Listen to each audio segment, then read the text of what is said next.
So బాపు story ఏంటి బ్రహ్మాజీ గారు? It's about a ఫార్మర్కి చిన్న పత్తి రైతులు సూసైడ్ చేసుకునేవారు అప్పట్లో. ఆ సూసైడ్ చేసుకుంటే ఆ రైతుకి గవర్నమెంట్ కాంపన్సేట్ 5 lakhs ఏదో ఇచ్చేవారు. సో ఈ రైతేమో ఇక్కడ ప్రాబ్లం ఉండి సూసైడ్ చేసుకుందాం, పిల్లల ప్రాబ్లం, అప్పులు, పంట బాగా వస్తే తీర్చేస్తానని చెప్పేవాడు. సడన్గా పత్తి రైన్ వచ్చేసి మొత్తం పాడైపోద్ది.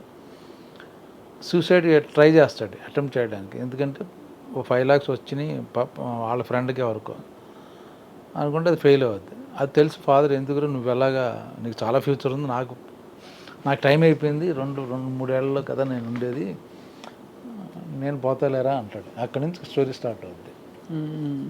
సో డార్క్, కొంచెం హ్యూమరు, అలాగే సెంటిమెంట్. చివరికి ఎలాంటి ట్విస్ట్ ఇచ్చారు?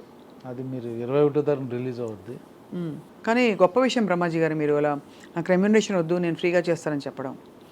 ఐ వండర్ ఎందుకు అంత మూవ్ అయిపోయారని. అది ఎక్కువ హైలైట్ చేయకండి.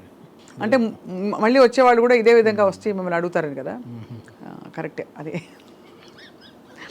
ముందు మీ ఆవిడ పాప ఒప్పుకున్నందుకు ఆవిడకు కూడా ఇందులో ఈ రాబోయే ప్రాఫిట్స్లో సగభాగం ఉంది. అంటే ఎలాగో చెప్పారు కదా, సినిమా బాగా ఆడితే అప్పుడు చూద్దామని. అది